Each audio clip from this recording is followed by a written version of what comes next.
Assalamualaikum warahmatullahi wabarakatuh.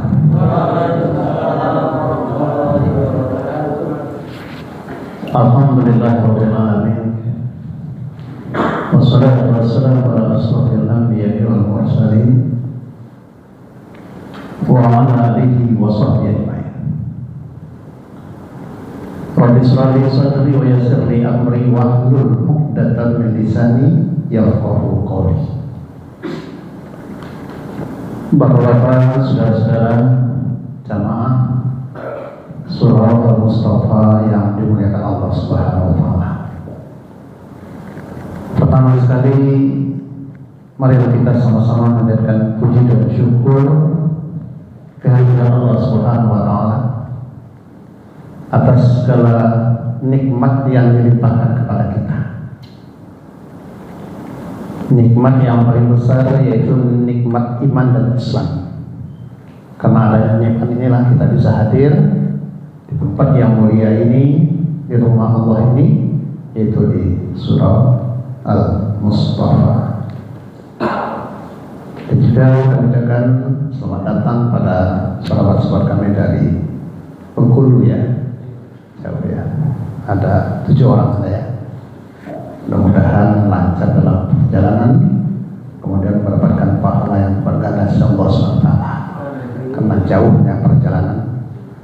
Jangankan dari Bengkulu, kita saja dari rumah kita hadir pada kesempatan ini, 1 langkah dari rumah diangkat 1 derajat dan dihapuskan 1 dosa. Pak Andi aja lah yang dekat, berapa langkah kira-kira? Jadi kata Nabi, barang siapa yang berwudu dari rumahnya dengan sempurna, nah ini ada kata-kata sempurna ya, bukan sekedar berwudu, tapi sempurna, benar-benar sampai ini anggota wudu ini, muka, tangan, kepala, kaki semuanya sempurna. Kemudian berangkat menuju masjid, musola untuk mengikuti kajian seperti ini. 1 langkah dari rumah diangkat 1 derajat dan dihapuskan 1 dosa. Nah, tidak sampai di situ saja, sampai di masjid atau musola duduk mendengarkan kajian seperti ini didoakan oleh malaikat. Apa doa malaikat? Allahumma ighfir lahum, Allahumma arhamhum, Allahumma tub alaih. Ya Allah, ampuni dia. Ya Allah, kasihani dia. Ya Allah, terima tobatnya. Ini 3 doa malaikat untuk orang yang berkumpul di majelis ilmu seperti ini. Bahkan bukan sampai di situ saja, kehadiran kita pada kesempatan ini merupakan jihad fi sabilillah. Jadi jihad itu bukannya perang melawan orang kafir saja. Ini jihad. Man kharaja min baitihi fi talabil ilmi, barang siapa yang keluar dari rumahnya untuk menuntut ilmu, fahuwa, maka dia itu fi sabilillahi hatta yarji'a, maka dia itu di jalan Allah sampai kembali ke rumahnya. Jadi kalau gitu nggak usah pulang-pulang ya. Sampai kembali ke rumahnya di jalan Allah. Dan juga ini termasuk amal yang utama. Ada 3 amal yang utama kata Nabi. 1, as-salatu 'alal waqtiha. Apa itu? As-salatu 'alal waqtiha. Salat di awal waktu. Yang kedua, birrul walidaini. Berbuat baik kepada kedua orang tua. Yang ketiga, jihadu fi sabilillah, berjihad di jalan Allah. Ini 3 ini amal utama ini. Salat di awal waktu, berbuat baik kepada kedua orang tua, dan jihad fi sabilillah. Nah, kita ini berjihad ini. Seandainya meninggal ini, ada nggak?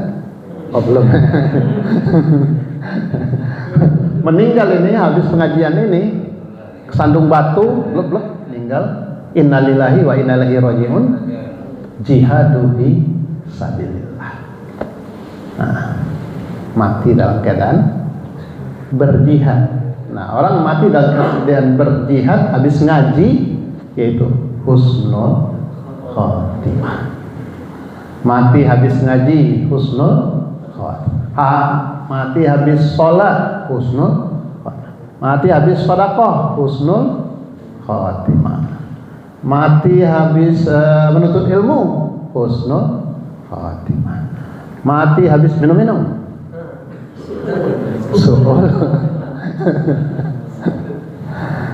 waduh. Bila salawat dan salam tak lupa kita aturkan atas junjungan Nabi besar kita Muhammad sallallahu alaihi wasallam. Ini baru mukadimahnya, sudah habis waktunya. Nah, jemaah rahimakumullah, kita selalu bersyukur hadir setiap kajian kita ini setiap Ahad malam Senin ya. Alhamdulillah, mudah-mudahan mari kita ramaikan selalu surau ini dalam kajian Ahad malam Senin ini. Bilang pada kesempatan ini apalah kira-kira kajiannya. Waktunya sedikit yang disampaikan banyak. 30 juz mau disampaikan. Banyak sekali. Yang jelas tadi sudah dapat 3 ya. 3 tadi. Amal yang utama tadi yang pertama bukan sholat saja. Sholat di awal waktu. Yang kedua berbuat baik kepada kedua orang tua. Yang ketiga jihad fi sabilillah. Karena tadi saya dengar-dengar lagi ngobrol-ngobrol sama Pak Andi tadi kayaknya ngapalnya dihafal-hafal. Itu apa yang dihafal tadi Pak? Pintu rezeki. Pintu rezeki ya banyak. Sering juga tuh saya sampaikan kepada kawan-kawan sini. Jadi pintu rezeki itu bukan satu aja, bukan usaha dagang itu yang terakhir itu malah. Nah, termasuk silaturahmi ini pintu rezeki. Ada pintu rezeki itu nggak diduga, bukan nggak diduga, sudah ditanggung, sudah dijamin.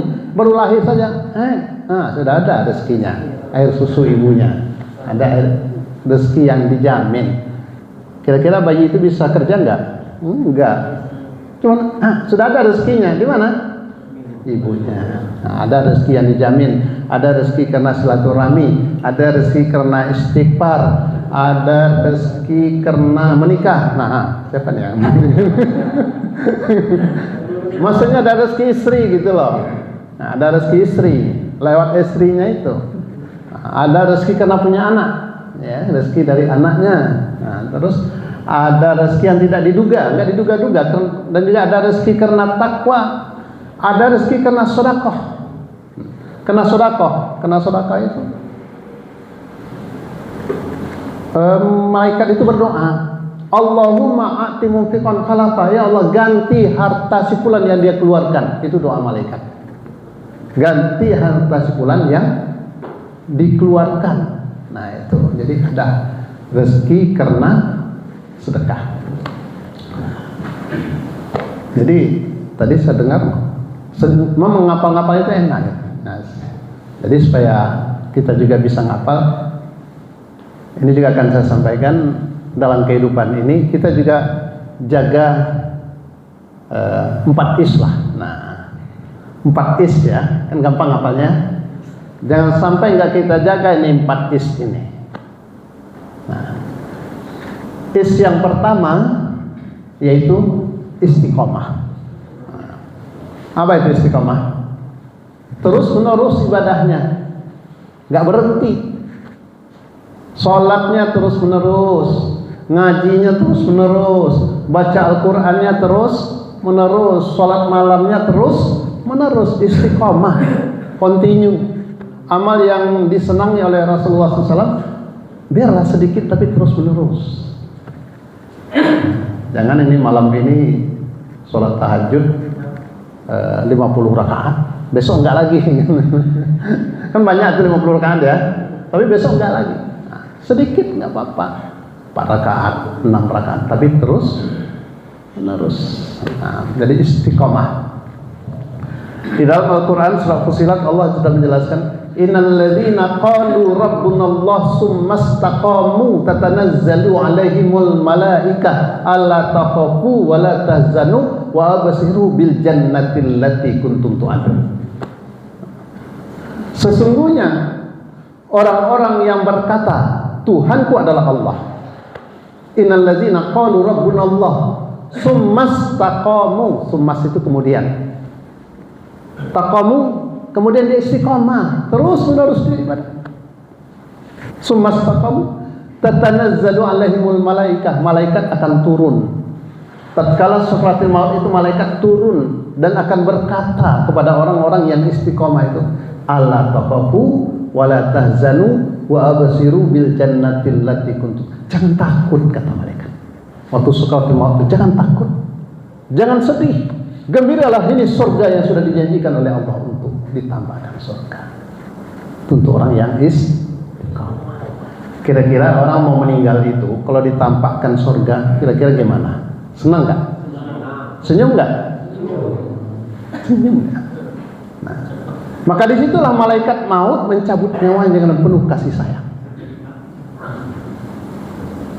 Kenapa? Karena dia istiqomah, bagaikan tepung dicabut dari rambut. Benar ya? Oh, terbalik ya. Sengaja supaya nggak ngantuk. Jadi bagaikan rambut dicabut dari tepung, begitu malam, sehingga tidak merasakan sakit.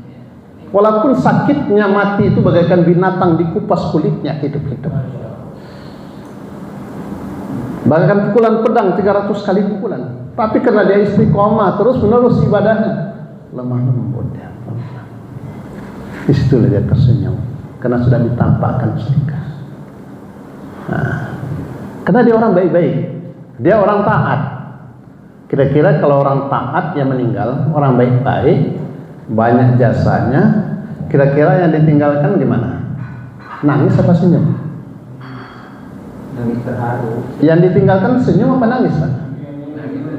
Nangis, ya nangis lah. Sedih ya kan? Yang pergi senyum, karena sudah dinampak, tersenyum ya. Maka pernah kejadian di zaman Nabi, ada seorang sahabat, dia tidak begitu terkenal. Dia kalau sholat di pinggir-pinggir, dia nggak terkenal. Jadi subuh Nabi itu kan biasa habis sholat kan ngadap ya ke jamaah ya. Itu ngadap ke jamaah itu ngelihat jamaah, siapa yang nggak hadirin, siapa yang nggak ada ini. Mungkin ada yang sakit, ada yang nggak kelihatan nih dia nih, Sa'ban ini. Akhirnya Nabi itu ngajak sahabat, yuk kita ke rumahnya, kita cari dia. Nah kayak kita ini banyak yang nggak kelihatan. Pak Karim nggak kelihatan, mana? Nah, habis nggak ada. Jadi pergi ke rumah nyari pagi itu. Tahu nggak bawa Pak? Sampai di rumahnya tuh berapa lamanya? 2 jam baru nyampe di rumahnya. Gitu jamaahnya orang dulu ya. 2 jam baru nyampe di rumahnya. 16 ya kan? Baru lagi lewat lagi. Baru ketemu. Kemudian sampai di rumahnya, kata istrinya, suamiku makanya tidak ke masjid subuh tadi karena sudah meninggal. Rupanya sudah meninggal. Jadi dia tidak ke masjid karena sudah meninggal. Nggak bisa, karena dia nggak bisa sholat lagi, dia meninggal ya. Nah, waktu itu saya lihat ada juga orang ke masjidnya sudah meninggal gitu ya. Ke masjidnya sudah meninggal baru ke masjid, dibawa gitu, digotong. Kalau ini nggak ke masjidnya karena sudah meninggal. Ini ada kaitan dengan istiqomah tadi ya, dengan orang meninggal tadi. Jadi istrinya ini nanya, ya Rasulullah, suamiku itu meninggal, dia ada omong-omongan gitu. Kalau istilah bahasa kitanya berkatai-katai, berkata-katai, ngigau, nah, berketai-ketai dia, ngomong. Jadi dia ngomong, kenapa nggak lebih jauh? Kenapa nggak semuanya? Kenapa nggak yang baru? Ini apa itu maksudnya ya Rasulullah?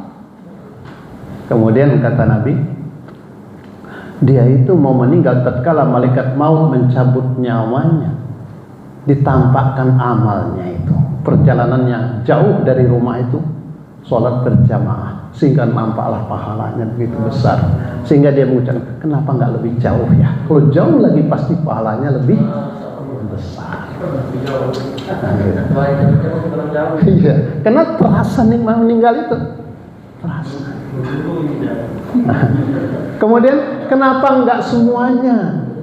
Kenapa nggak semuanya ya? Rupanya waktu meninggal tuh ditampakkan dia pernah ngasih kue. Kayak tadi Wadi dia bawa kue ya. Ditampakkan dia bawa kue. Dia suka bagi-bagi kue pagi itu. Ditampakkan pahala dia berbagi itu, sehingga besar pahala kelihatannya. Kenapa nggak semuanya?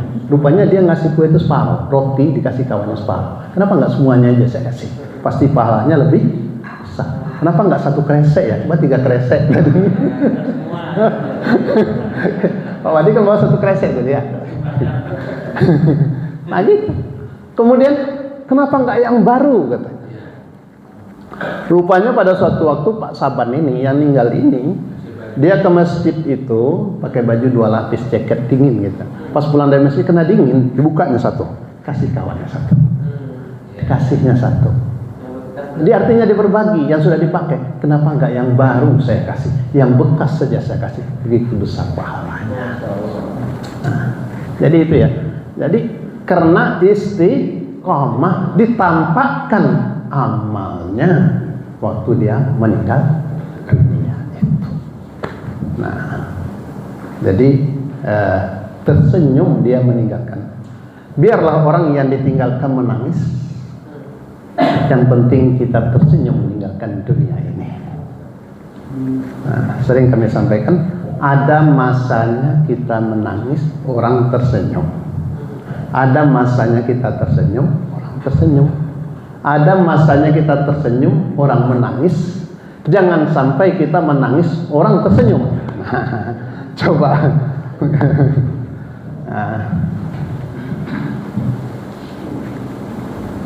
Yang orang menangis, orang tersenyum, kapan itu Pak masanya? Kita menangis, orang tersenyum. Coba ingat nggak? Nanti siapa yang dapat ini saya kasih hadiah. Hadiahnya kue. Itu kan udah datang. Martabak ya. Air minumnya ada Pak Eko? Ayo ambil aja. Oh ada.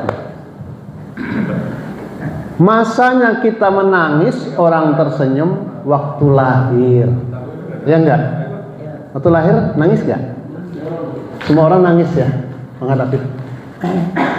Kira-kira orang sekitar kita nangis apa tersenyum? Senyum. Orang tua kita senyum. Walaupun di operasi perutnya ini lahir.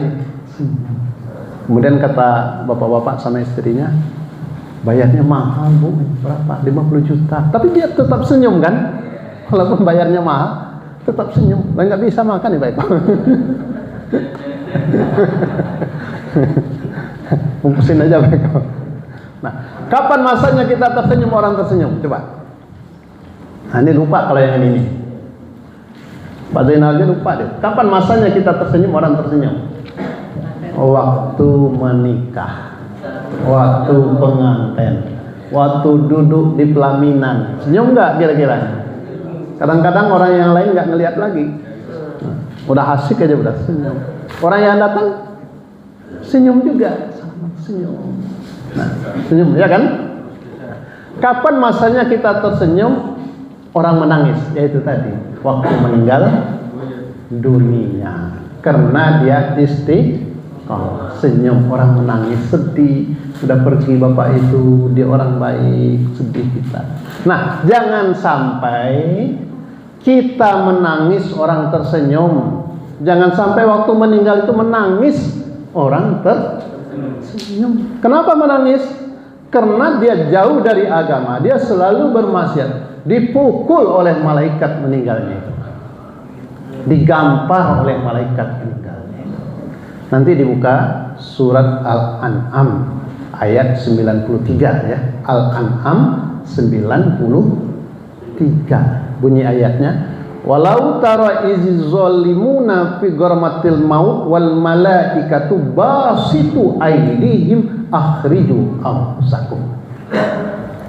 Kata Allah, alangkah ngerinya jika engkau melihat bagaimana orang-orang yang zalim itu, zalim ya, zalim kepada Allah, zalim kepada dirinya, zalim kepada orang lain. Fi sakaratil maut, waktu sakaratil maut, wal malaikatu, malaikat basitu aidihim, basitu itu memukul dengan tangannya, dan dikatakan kepada mereka, akhriju anfusakum, keluar nyawamu. Paksa keluar nyawamu, direnggutkan, bahkan nggak kedengaran lagi suara karena rohnya pelan-pelan nggak kuat lagi. Nah, kalau di surat Al-Anfal ayat 50, ayatnya diawali walau taro juga, walau taro, artinya walau taro itu alangkah ngerinya. Kalau di dalam surat As-Sajdah juga walau taro izil mujrimuna nakisu ru'usihim, juga ada walau taro. Alangkah ngerinya jika engkau melihat orang-orang yang berdosa itu bertekuk lutut di hadapan Tuhan mereka. Dan di situ dia baru berkata, kami lihat, kami dengar, kembalikan kami ke dunia, kami baru mau yakin mau taat. Itu surah As-Sajdah. Tapi kalau surah Al-Anfal ini, walau tara is yatawaffawna alladzina kafaru yatribu wujuhakum wa adbarakum wa zuqul azabal harik. Alangkah ngerinya jika engkau melihat orang kafir. Nah, ini kafir, kafaru. Yatribu itu memukul. Yatribu wujuhakum, dipukul wajahnya. Wa adbarakum, punggungnya, dan dikatakan kepada mereka, rasakan olehmu azab yang pedih. Kira-kira kalau gitu nangis apa tersenyum meninggalnya itu? Nah. Orang yang jauh dari agama, tidak melaksanakan agama, suruh sholat nggak mau. Cuman kadang-kala diumumkan di sini kalau ada meninggal, innalillahi wa inna ilaihi rajiun, telah meninggal dunia dengan tenang. Kira-kira kayak gitu tenang mana? Semuanya tenang ya. Nah, jadi yang pertama tadi yang harus kita lakukan apa Bapak? Istiqomah, terus menerus, jangan berhenti dalam beribadah. Sebab namanya kematian tidak ada kita yang tahu. Orang tua meninggal, anak-anak meninggal, orang sehat meninggal, orang sakit juga meninggal. Tidak bisa ditunda-tunda. Fa iza jaa ajaluhum la yastakhiruna sa'atan wa la yastaqdimun. Kalau ajal itu sudah sampai, tidak bisa diakhirkan, tidak bisa dimajukan sesaat pun. Belum lama ini di Masjid Al-Hidayah di timur itu, bapak-bapak rakaat kedua langsung jatuh sholat zuhur. Nah, tempat Pak Erwin yang juga sering kesini itu, nah itu belum lama ini. Dulu juga pernah kita lihat orang sedang ceramah gitu ya, langsung jatuh. Tapi kalau ini jangan dulu lah ya, nanti berhenti pula nih. Tapi kalau sudah waktunya nggak bisa juga. Nah, jadi karena itu mari kita istiqomah. Kemudian yang kedua, istighfar. Apa? Istighfar. Selalulah istighfar. Istighfar itu minta ampun. Karena kita ini tidak lepas dari salah dan dosa. Sekarang saya minta tunjuk. Coba tunjuk. Ada nggak yang nggak punya dosa sekarang ini? Ada nggak?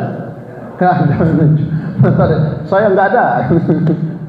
Nggak ada. Semua kita ini tidak terlepas dari salah dan dosa, baik sengaja maupun tidak disengaja. Bisa lewat kepala, pemikiran, bisa lewat mata, banyak ini lewat telinga, lewat lisan, lewat tangan, lewat kaki, apalagi lewat sini. Lewat hati ini banyak ini dosa. Lewat hati, iri, dengki, suuzon, takabur, sombong, angkuh, hasud, nah dosa semua itu. Dosa semua, zalim, dosa semua. Jadi nggak lepas kita dari salah dan dosa. Apalagi banyak tantangan zaman sekarang ini. Di depan dunia yang menghadang, gangguan akan menggoda, merayu, setan yang membujuk rayu kita supaya tersesat. Sebelah kanan hawa kita, nafsu kita, kemauan kita dan lain sebagainya. Maka karena itu, karena kita tidak terlepas dari dosa itu, maka banyaklah kita minta ampun kepada Allah Subhanahu wa ta'ala. Tadi ayat kami bacakan rakaat kedua, wabil asharihum yastaghfirun, bahwa orang-orang yang bertakwa itu innal muttaqina fi jannati wa uyun akhidina ma atahum rabbuhum innahum kanu qabla dzalika muhsinin kanu qalilan minal laili ma yahjaun wa bil asharihum yastaghfirun wa fi amwalihim haqqul lis-sa'ili wal mahrum. Itu yang kami baca. Kedua itu surat Az-Zariyat ayat 15 sampai 19. Sesungguhnya orang-orang yang bertakwa itu akan berada di taman-taman surga, dan mereka akan mengambil apa saja yang sudah diberikan oleh Tuhan mereka kepada mereka. Silahkan ambil. Dulunya kanu qabla zalika muhsinin, karena dulunya semasa di dunia dia selalu berbuat baik. Muhsinin itu berbuat baik, pekerjaannya hanya berbuat baik. Qalilan minal laili ma yahjaun, qalil itu sedikit tidurnya di waktu malam. Qalil minal laili ma yahjaun, sedikit tidurnya di waktu malam, artinya dia berusaha bangun malam untuk sholat malam. Kemudian wabil asharihum yastaghfirun, dan dia banyak istighfar kepada Allah Subhanahu wa taala. Kaji kita kan istighfar tadi. Wa fi amwalihim haqqul lis-sa'ili wal mahrum, dan pada harta mereka ada hak orang lain yang meminta dan yang tidak meminta. Artinya orang selalu sedekah. Nah, itu orang yang berada taman surga itu, dan 4 itu di situ malah. Orang yang selalu berbuat baik, orang yang bangun pada malam hari, orang yang banyak istighfar, dan orang yang selalu bersedekah.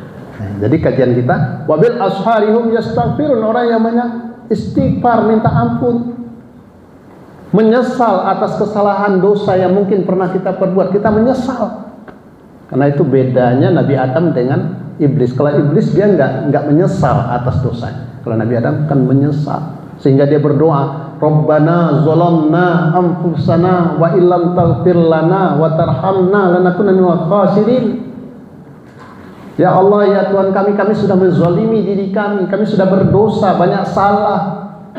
Dosa kami kepadamu ya Allah, kepada kawan-kawan kami, kepada saudara-saudara kami, kepada orang tua kami. Ampuni kami ya Allah.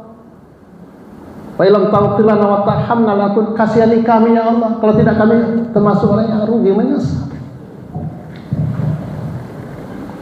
dengan kesalahan yang pernah kita perbuat. Maka dengan demikian benar-benar kita minta ampun atas kesalahan selama ini. Mungkin selama ini kita meninggalkan sholat, selama ini kita suka minum-minum, selama ini kita berjudi dan lain sebagainya, durhaka sama orang tua. Maka dengan kita minta ampun, dihapuskan oleh Allah. Dihapuskan oleh Allah. Yang penting sungguh-sungguh. Ya ayyuhalladzina amanu tubu ilallah taubatan nasuha. Hai orang-orang yang beriman, tobatlah kepada Allah dengan tobat yang sebenar-benarnya. Benar-benar kita perbaiki diri kita, benar-benar kita mau ibadah, benar-benar kita menjauh perbuatan dosa itu. Asa rabbukum ayyukaffir ankum sayyi'atikum wa yudkhilkum jannatin tajri min tahtihal anhar. Itu surat At-Tahrim ayat 8. Kalau kita sudah benar-benar, maka Allah akan menghapuskan semua kesalahan-kesalahan itu. Dihapuskan.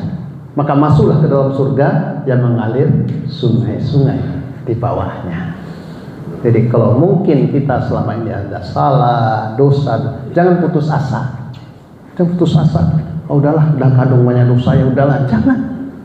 Berapapun besarnya dosa kita, kesalahan kita, ampunan Allah lebih besar daripada salah kita.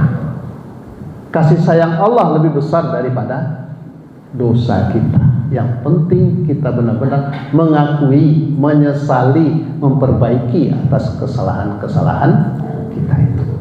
Di dalam surat Az-Zumar juga dikatakan, Qul ya ibadiyalladzi la taqnatu min rahmatillah. Hai hamba-hambaku yang bersalah. Nah itu Allah itu kepada yang bersalah ini manggil hamba dia.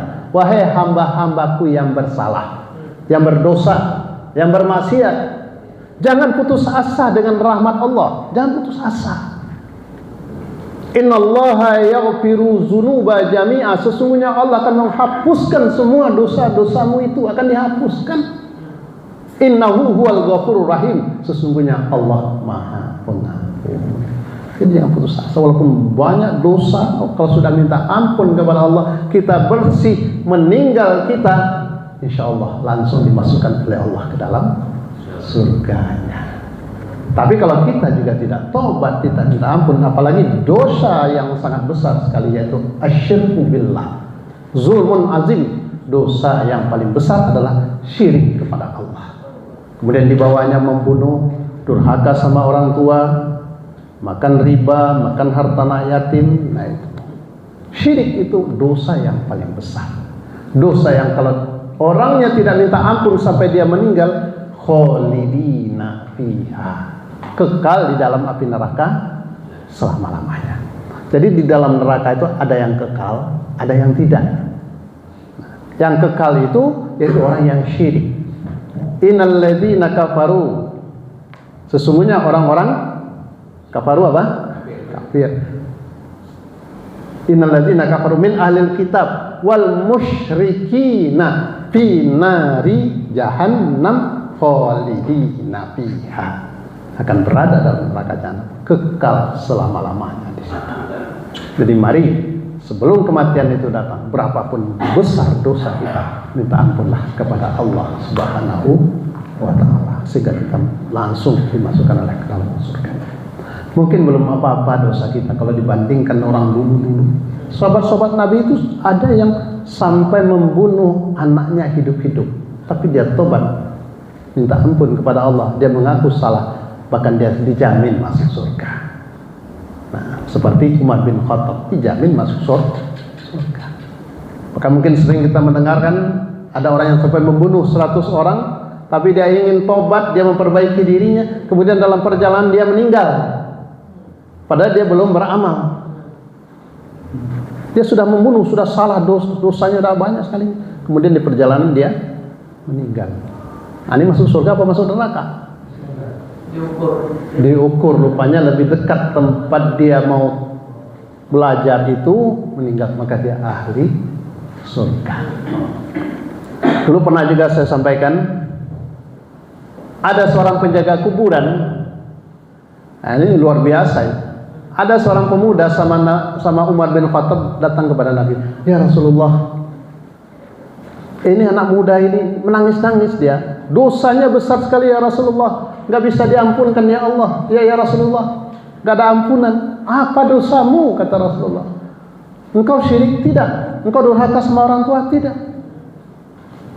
Kemudian Umar menjelaskan kepada Rasulullah, dosanya ini dia kerjanya jaga kuburan. Kalau ada yang meninggal, digalinya kuburan itu, diambilnya kain kapan, dijual. Artinya susah juga dulu. Kain kapan, sekarang nggak ada orang jual kain kapan ya. Nah, sadis nggak itu dosa? Kuburan digali, diambil. Suatu waktu yang meninggal itu adalah seorang gadis. Setelah dia pergi, ingat dia balik dia. Digalinya kuburan tadi. Kemudian diambilnya kain kapan, tidak sampai dizinainya mayat tadi di dalam kubur. Kemudian malamnya dia bermimpi bahwa si perempuan ini menangis-nangis. Kenapa engkau lakukan aku seperti ini?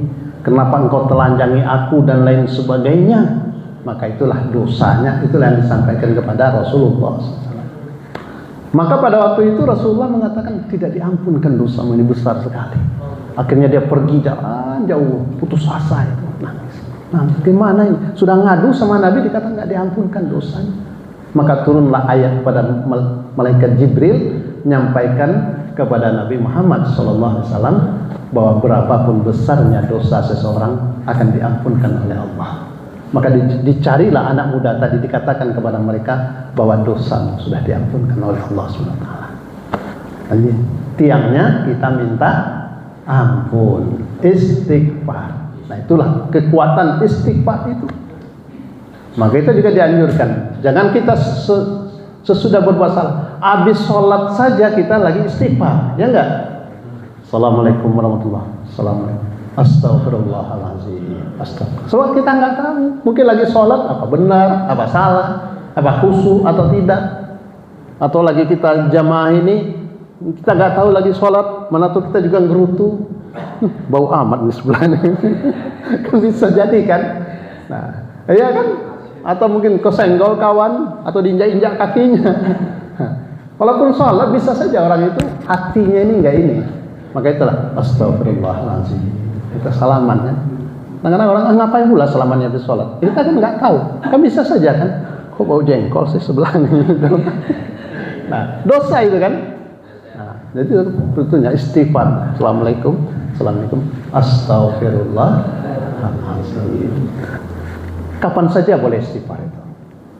Membaca kalimat-kalimat thayyibah itu kapan saja. Alladzina yazkurunallaha qiyaman wa qu'udan wa 'ala junubihim wa yatafakkarun. Kita istighfar, kita berzikir kapan saja, lagi berdiri, lagi duduk, lagi berbaring. Karena posisi kita dalam hidup ini cuma 4. Berdiri, duduk, berbaring, jongkok. Kalau yang 3 ini boleh kita istighfar. Lagi berdiri boleh nggak istighfar? Lagi jalan boleh nggak istighfar? Lagi masak boleh nggak istighfar? Lagi kerja boleh nggak istighfar? Bisa. Astagfirullahaladzim. Astagfirullahaladzim. Nah, lagi duduk boleh nggak istighfar? Di mobil boleh nggak istighfar? Di kendaraan, di motor boleh nggak istighfar? Lampu merah boleh nggak istighfar itu? Tapi nggak usah kuat-kuat. Nanti di lampu merah, astagfirullahaladzim. Nanti kaget. Nanti wadi di mobil lampu merah, astagfirullahaladzim. Tapi boleh dalam. Lagi duduk seperti ini, lagi berbaring boleh istighfar. Mau tidur, maka Nabi mengatakan kalau mau tidur khatamkan Al-Quran, cari syafaat Rasul, cari ampunan, laksanakan haji dan umroh. Mampu nggak? Ada mengganti. Mau tidur, khatamkan Al-Quran, cari syafaat Rasul, cari ampunan Allah, laksanakan haji dan umroh. Bagaimana cara mengkhatamkan Al-Quran? Mau tidur, baca Al-Ikhlas 3 kali. Surat Al-Ikhlas. Qul huwallahu ahad, Allah 3 kali, nilainya sudah sama dengan mengkhatamkan Al-Quran. Karena nilainya sepertiga itu satu Ikhlas. Cari syafaat Rasul, baca sholawat. Cari ampunan, baca istighfar. Astagfirullahaladzim. Astagfirullahaladzim. Astagfirullah. Laksanakan haji dan umrah, baca subhanallah walhamdulillah wala ilaha illallah wallahu akbar. Atau ada yang ringan di lidah, berat pada timbangan amal. Subhanallah bihamdihi, subhanallahil azim. Ringan di lidah, berat di timbangan amal. Jadi itu istighfar. Yang pertama tadi apa? Yang kedua istighfar. Yang ketiga ista'in. Ista'in itu minta tolong. Iyyaka na'budu wa iyyaka nasta'in. Ista'in. Ista'in itu artinya minta tolong. Dalam hidup ini kita minta tolong kepada Allah.